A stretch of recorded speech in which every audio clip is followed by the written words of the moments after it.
Hey guys, Mr. Death Breath. Today we are going to be talking about The Strangers Remake Chapter 1. Let me just start by saying, The Strangers Chapter 1 has the dumbest characters, but the best killers. So let's go through this thing. Okay, so the film opens up with a helpless male running through the woods. Its moonlight is shining on the ground. He's running helplessly, and he trips over a rock, as everyone seems to do, which is actually understandable because psychologically speaking, when you are full of adrenaline, you tend to make mistakes. So as dumb as it seems, there's actually some truth to it. So he trips, and as he trips, he falls, and he's in an open clearing with all these nice, tall, long, slender trees, and the moonlight casts beautifully on his face, and then a hooded figure, that weird-looking, strange, hooded sack, scarecrow mask guy comes up, and he lifts the axe up as it glints against the moonlight, and katunk, his head is gone, okay? There, that's enough for my pompous descriptions. So now we cut to a couple driving on this highway surrounded by trees, right? And you have Madeline Petch, the actress, and the male, who I can't remember his name. And they're driving, and they're like, oh my gosh, I can't believe it. We've been together for 10 years. Oh my gosh, 10 years dating. Keep that in mind, not 10 years married, right? And they're like, yeah. And they're like, oh my gosh, the boyfriend's like, I'm really hungry. It's like, okay, look, this place called Venus, Oregon. Let's pull in. Population 463. So they pull into this diner, just a really beautiful diner. The kind of diner you see, like aluminum side padding, aluminum siding, not padding, aluminum siding. And it looks really good. They go in. As soon as they step in, they can tell they're in another world. Everyone stares at them, looks at them like, hey, what's going on? Oh, hey, who are these people? Blah, blah, blah, blah. Very awkward. They sit down. The girl comes. They sit down in the booth as everyone stares at them. The girl goes, "Hey, what would you guys like?" And the guy's like, "Well, do you have any vegan options?" They're like, "Well, we have salad." He's like, "Okay, so let me get a salad for my girl, and I'll take a burger with all the fixings that she wouldn't want. So I want cheese, I want bacon, I want hamburger. I want to make it good." Boom, boom, boom. One thing I forgot to mention: as they walked in, there was a mechanic shop, catty corner down the street, and the guys were eyeing them. These guys, the mechanics, were eyeing the couple walking in. Okay, I'm going to refer to them as a couple, the boy and the girl from now on, because I don't want to focus on names because they really don't matter. As they go in, get their food, someone talks to them and goes, hey, what are you celebrating? The guy's like, oh, I'm celebrating 10 years of dating. And the person goes, the lady waitress goes, 10 years of dating? Why haven't you married her yet? What are you waiting for? And he goes, ha, ha, ha, right now I'm waiting for my patty melt. Yeah, okay, yeah, whatever. Smart guy, funny guy, har, har, har, right? They go out to their car. They get in their car, like, let's get out of here. They start the car. The car doesn't start. Suddenly, jump scare. Da, da, da. Someone pounds on the window. It's the mechanic that was watching them. Oh my gosh, wow. Hey there, I noticed your car ain't starting. We can get it fixed for you. And the guy's like, this is a scam. They were scammed, they were watching us. But of course the girlfriend's like, no, it's sincere. He's like, well, can you get it? I think it was like an alternator or something. He's like, can you get it today? He's like, yeah, we can get it today. It's only in Eugene, Oregon. It's only like a 2-day trip.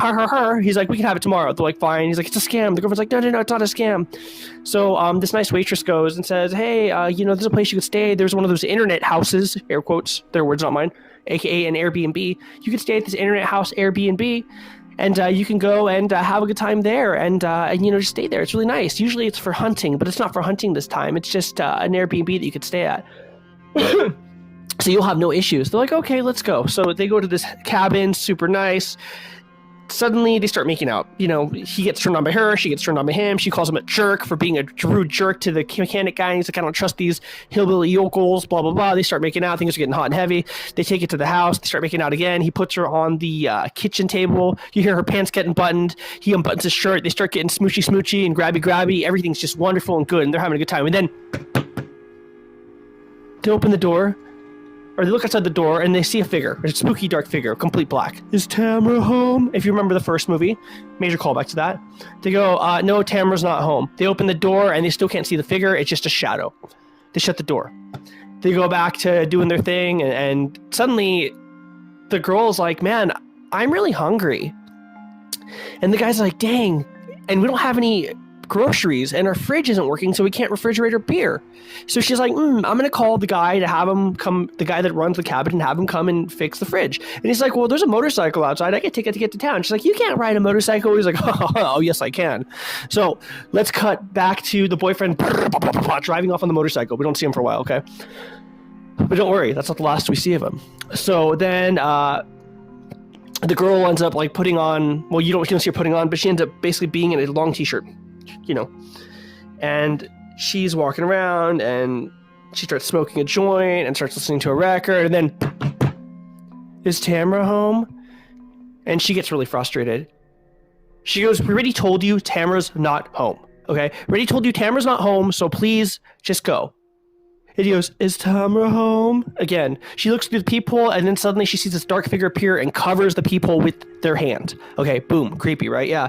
And now throughout this whole scene, you see her playing the piano, walking around, doing a bunch of things, and every so often you see a figure, that axe-wielding scarecrow Sackman guy, appearing in the house. You see him kind of peeking around, looking around, seeing her. And somehow she's completely oblivious. I think the combination of alcohol and marijuana has made her completely oblivious to the entire situation. So she's just about doing her thing, not aware, going to take a shower, getting freaked out. Now we cut to the boyfriend. Boyfriend pulls into town. Everything seems fine. He goes to his car because he forgot his inhaler, which I forgot to mention. So he forgot his inhaler.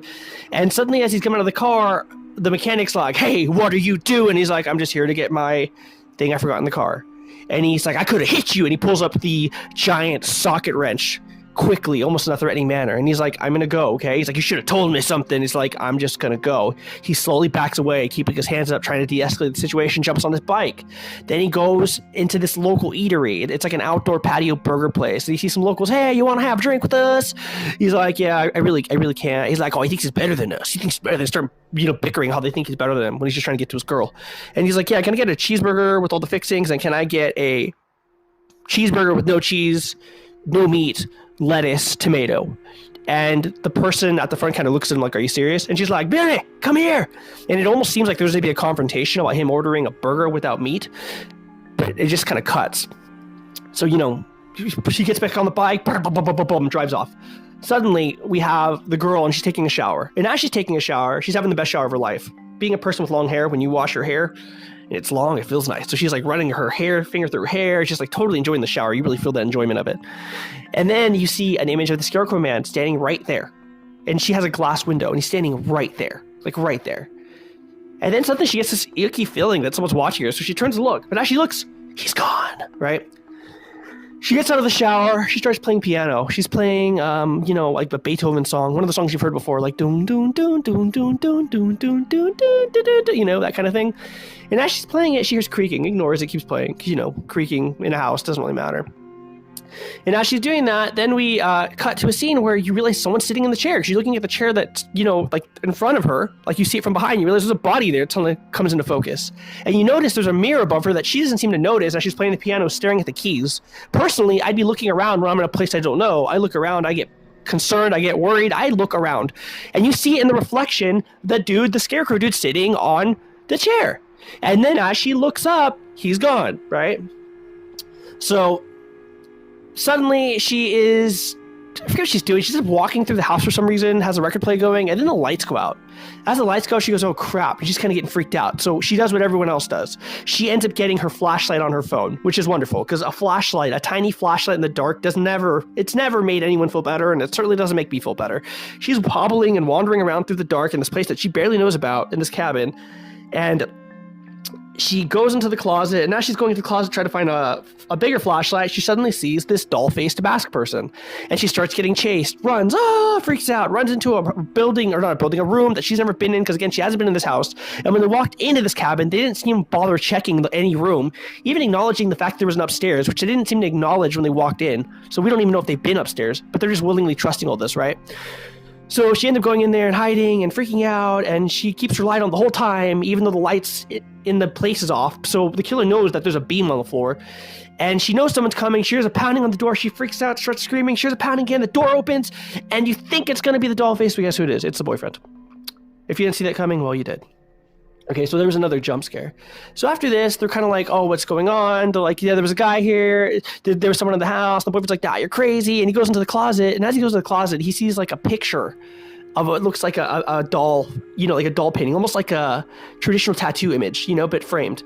And he goes, so you've been drinking? And she's like, yeah, you've been smoking. So it's like, what I think what happened is that you just kind of freaked out and you saw the image of this combined with the darkness and combined with your crossfadedness of your weed and marijuana mixture, or weed and marijuana, beer and marijuana mixture, and you're just freaking out. She's like, okay, maybe you're right. Maybe I'm just being crazy. He's like, yeah, maybe just being crazy, So they go to sit down and start eating their burgers. They're eating these burgers. It's one of those, if it doesn't get over your place, it doesn't belong in your face, kind of Carl's Jr. burgers. If you know, I just dated myself with that advert statement. They're eating it. It's messy. It's drippy. And you keep noticing as the boyfriend's eating the burger, it keeps dripping like ketchup and blobs, like the, Carl's Jr. commercial. It's like blip, blip, blip, blip, blip, blip, like an excessive amount of ketchup. Probably the way I would eat the burger because I'm a ketchup fiend. And it keeps going. And as they're eating their food, suddenly you start realizing the ketchup blobs are getting dark. They're too dark. Kind of blood-like. It's like, is he eating a raw burger? Yeah. You look up, they go, oh my gosh, what's going on? There's like a dead bird at the top of the roof on this like hanging lamp. And they're like, oh my gosh. And then you suddenly hear, is Tamara home? And the guy's like, I'm sick of this crap. Finally a positive moment, right? Finally the guy's like, yeah, I'm gonna handle this crap. He gets out there and he goes out and he sees a figure. And he starts walking towards it, and the figure starts running. He's like, if you don't get the truck out of here, I'm going to call the trucking police, and I'm going to come and get your ass out of here, and yeah. And then the person runs off, scampers into the darkness. And he comes back to his girlfriend, he's like, they're gone. He's like, how do you know they're gone? Trust me, they're gone. Automatically. I mean, it's totally fine, right? He's gone. So what ends up happening at this point is they end up trying to relax, but as they end up trying to relax, things start seeming weird. They start hearing like sounds of someone in the house. They start freaking out. And what ends up happening is the Scarecrow Man ends up slamming the axe into the door and basically splintering it in a very Jack Torrance Shining type of way. Axe first, splintering the wood. He breaks through. Suddenly his ragtag of misfits from the doll-faced girl to this other doll-faced girl. We'll call one of them doll-faced girl with pink and the other doll-faced girl. Come in and they start freaking out and they run. They end up barricading themselves in a bedroom, and as they do, they put a shelf like a dresser against the bedroom door, and they're just sitting there and they're hiding. They're like, what are we gonna do? It's like, it's gonna be fine, what are we gonna do? Oh, it's gonna be fine, and boyfriend's trying to be consoling. He's trying to be consoling and trying to explain that everything's gonna be okay, even though there's a knife wielding, axe wielding, machete wielding people dressed with masks, but no big deal. So as they're standing there, suddenly you hear the sound of the Scarecrow Man try to open the door. But then he gets the axe and starts breaking out one of the panels of the door. Keep in mind, it's a door that it looks like it has a cut panel, like it's like a square. So like the door kind of has an inlay where like the wood was like put in. So it looks like it has like almost a frame. And he starts punching out the wood and punching out the hole. And he looks at them and stares at them. They're like, oh my gosh, what the heck? Oh no, we're so freaked out. Oh no. He's like, it's fine. Now the guy gets really stupid. He gets really close to the door where the hole is and even puts his back to the door as if like the Scarecrow guy couldn't hit him in the head. And they go, they're probably gone. They're probably just trying to scare the shiz out of us. Yeah, because that's what people do when they break into your house. They try to scare the shiz out of you. So anyway, they're like, oh, what are we going to do? And they're like, look, there's a crawl space. As there's a crawl space, they realize it's a crawl space that goes into their house. They're like, it's a higher foundation. So they pop out the vent, they start crawling. Probably one of the best decisions they made. Second best decision. First being the boyfriend chasing out the shadow figure. So they go down there. They start crawling, dusty. They can't breathe, They can hear the footsteps of the strangers above them. And of course, fumbling in the darkness on your hands and knees, the girl sticks her hand through a nail and she goes, right? She makes enough of a sound that the doll face with pink can hear. So she comes up, kind of like looking around, and we keep seeing a cut perspective of the boy and the girl at the bottom of the foundation and the doll face with pink at the top of the foundation, right? Kind of looking. And it looks like she's kind of looking down and she's trying to be quiet. The boyfriend's like, shh, shh, shh, shh, right? Trying to shush her the best he can, right? And then somehow they manage to pull out the nail, which is stupid because, I mean, she could have bled out. But they pull out the nail. No big deal, right? Yeah, okay. They end up escaping. They end up finding their way outside of the cabin by pushing out the crawl space. I'm like, okay, so far so good. They're actually making some decent decisions, right? So they end up finding a shack in the back. And as they get to the shack, they're like, okay, let's go into the shack. We'll be really quiet. They enter the shack. They can't see crap. They have no idea what's going on. And as they're entering the shack, we see behind them another doll face in the shack. Keep in mind, it's pitch black. And they don't seem to notice. And the boyfriend's like, I need to go and find a weapon. Let me go find a weapon. He finds a wooden garden hoe. I mean, sure, better than nothing, right? And the girl ends up sitting down next to this window on a chair, and the boyfriend's like, look, there's an upstairs. I'm gonna go see if I can find something. And he's like, okay. And she goes up there, crick, crick, crick, starts walking up. You hear the cricking of him walking up there. And out of nowhere, you see a quick image of someone running by to the left of the window. And you're like, huh, that was weird, you know? And then suddenly Scarecrow Man breaks in, grabs her, and she's like, ah! And then the boyfriend runs down. He has a shotgun. Great decision. Boom! Completely misses the guy who's gone. And the doll face is gone too. The girlfriend screams. The first thing the boyfriend does, drops the shotgun. The shotgun he needed. He dropped it. What a freaking idiot, bro. I mean, he could have even accidentally gone off. And he's like, I got plenty of shells. Okay. So they get out there. They have the shotgun. And he picks it up and they manage to leave. I'm like, okay, at least they have the gun. So that's a positive direction. I mean, these people are people, minus the fact that they're able to Jason Voorhees the hell out of any situation. But I figure that's for the audience to keep the suspense going. So I can let that go. Okay. So they end up going behind the cabin, like back to the cabin, kind of rounding around, and they hear a sound of sounds like someone's trying to open a door, like a tuk-a-da, tuk-a-da, tuk-a-da, tuk-a-da, right? The boyfriend goes around the corner, and he goes, boom, I got him! And you're like, you're a dumbass. Always check your background when you're firing a gun. You know, you're shooting a gun, you could be shooting that villain, but also the child right behind him. You know what I mean? He shoots him, and the girlfriend's like, oh my gosh, where's the mask? And he goes, I don't know, babe. It's like, bro, you don't know? You shot someone, and you don't know if you shot the dude with the mask, but you don't know. Like, that is the dumbest statement ever. I get this. I get that we all get tired and have adrenaline, but you don't know? Like, that is some stupid crap. Seriously. But he's like, I don't know, babe. She goes and checks, and she's like, wait a minute. And she sees that he has a handyman toolkit, and she's like, oh my gosh, this isn't one of the strangers. This is the repairman that was going to come and fix the fridge. Oh, crap. Oh, no. And they go, oh, but look, but there's a running car. I kid you not, in this movie, I thought they weren't going to take the running car because we're complete idiots, okay? But no, they get in the running car. They're like, let's get out of here. They get in the car. They check the back seat, which surprised me because I expect them not to. They end up being in one of those Jeeps, like, you know, one of those Jeeps that have not like a traditional box Jeep, but more of those utility Jeeps. Like I think a Jeep Cherokee, I believe it is. You know, it almost looks kind of tanky, and it has like 2 back seats, and it's enclosed. Really nice. They get in there, and as they get in there, they start the car. And then out of nowhere, this big old truck comes and hits them. And the boyfriend's like, oh no, and he tries to start the car again, and it won't start. And instead of him just like, you know, starting the car and just peeling out of there, he gets hit again. Boom, boom. It's Scarecrow Man driving this big old metal truck. Boom, boom, boom. The pickup's just slamming on him, slams him into a tree. Boom, boom, boom, boom, boom. And the boyfriend's like, oh no, I can't move my leg. It's stuck, right? And the girl's like, come on, come on. He's like, I can't move it. Just go, right? And you think he'd give him the shotgun. He'd give the girlfriend the shotgun. No, he tells her to go as he's screaming, ready to sacrifice himself as the hero because he's been a complete idiot this whole movie, right? She ends up getting out of there. He's still struggling to pull his leg out. The Scarecrow Man gets out of his car, and he jumps on the hood and starts swinging the axe on the hood. The boy gets the shotgun, cha-cha, boom, blows out the window. Scarecrow Man avoids it. Somehow, the boyfriend ends up pulling his leg out, and instead of, like, you know, climbing out of the passenger seat to the left, which would have been a lot easier, he decides to go out of the window. He breaks the window out and goes out. So, hello, he already has an injured leg because he got it crushed, right? And now he's going to climb over glass and risk hurting himself, potentially even hurting himself further by slipping. Total dumbass, right? Dumbass move number 1. Like, gosh. And the guy runs out with the shotgun hobbling, trying to find that bastard Scarecrow Man and find them and kill them, okay? We cut away from him. The girl's running through the woods, freaking out. She's just panicking. We find her trying to go full Arnold Schwarzenegger in Predator. She tries to hide herself in the shrubbery. She lays down in the leaves, and she has herself covered, completely covered, minus her face. Suddenly, we're seeing a bird's eye view of her, like we're seeing her face, you know, and how she's kind of hidden. And we see the doll face with Pink come in, and she's looking around. And because we're seeing an angle from the girl's perspective, we're shooting from her eyes, we see the doll face with Pink looking down, presumably at her. And it looks like she's looking at her because she's wearing a mask, because she's like, oh crap, she's looking at her, right? That's what we're thinking. But it turns out she can't see anything because we see a perspective from the doll face, and with the combination of the shadows and the moonlight and all the leaves and trees around her, we don't see anything. So it seemed like a successful escape, okay? Now we go back to the boyfriend, and he starts calling her name, girlfriend, girlfriend! I mean, complete dumbass. There's 3 villains out there. You're running around yelling girlfriend, girlfriend. And meanwhile, one of the doll faces is like, oh, hey, I hear this idiot yelling, right? She doesn't say that, obviously, but let's just say she did, okay? It's like, I hear this guy yelling. He ends up somehow catching the doll face before the doll face catches him, and he pulls the gun up to her face, and he goes, I will effing shoot you. I will end you right here. My first thought is, why didn't you just shoot her and end her there? They're clearly trying to kill you. But he holds a gun against her and it's like, I will end you. I will end your world. I will end you. And the girl's like, ha ha ha ha ha, going full Joker, just laughing, right? He has this double barrel shotgun right against her chin and she's laughing. And he's like, turn the F around, right? Start walking. It's like, I need to know where my girlfriend is, right?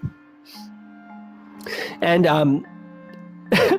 as he's standing there, you think he's going to just make the right decision, just blow her to Kingdom Come, right? And end this whole nonsense. No, out of nowhere, Scarecrow Man just goes and jumps him. He hits him from the side like a football player tackling him. Boom, knocks him out. And then a few seconds later, we see the girlfriend get caught somehow and she gets knocked out. So now they're both laying there, okay? they're both tied up, okay? They end up being laying there, they get picked up, they get tied up, they're put in a cabin. Okay? And this scene is very reminiscent of the first Strangers movie, okay? They're tied up and they're looking at each other. I love you. I love you too. The boyfriend's like, I should ask you to marry me. I should have asked you to marry me. Please marry me. And she's like, yeah, of course. Yeah. I'll marry you. I'll marry you, baby. And they're sobbing. And I'm like, you guys are total idiots. You had 10 years to lock this down and you're deciding to do it as you're going to die. That's cute. That's the dumbest thing ever. Like, what were you doing besides waiting for your patty melt, moron? I just hate these characters, seriously. And as this is happening, and this tender exchange is happening, they're holding each other's hands and crying as they're both bound, to a chair. Scarecrow Man goes and just, stabs him in the stomach.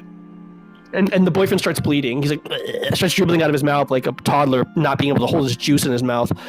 And suddenly he gets kicked forward. His chair falls forward, and as he falls in his stomach, he just bleeds out. And then the girl is just like, you trucking mother truckers, you effing a-holes, I'm not afraid of you. Why did you do this? Why? In the movie, the first one, they're like, because you were home, right? That's what they say. Well, in this one, they go, because you were here. This is one of the doll faces, right? And she's like staring at the Scarecrow Man defiantly, and you think she's going to eat an axe to the head, right? But if you know what's going on with the movie, you know that there's not going to do that because there's going to be 3 sequels. A total trilogy they're doing with Renny Harlin, who happened to make one of the Nightmare on Elm Streets. I believe it was Nightmare on Elm Street 4. So they end up stabbing her in the stomach. As they stab her in the stomach, they kick her forward, and it looks like she's going to die and bleed out, but they don't because the cops are coming. You're woo, woo, woo, woo, right? And they're like, oh, we better get out of here. So all the strangers jump into that, old metal truck and drive off. Okay, so we cut to a scene where she's in the hospital. Very reminiscent of the first Friday the 13th. She's in the hospital and she's laying there and she's on life support. Beep, beep, beep, beep, beep. Complete dark room, absolutely dark, but the moonlight's lighting it so it's like a nice blue. And that's how it ends. So then there's an end credit sequence.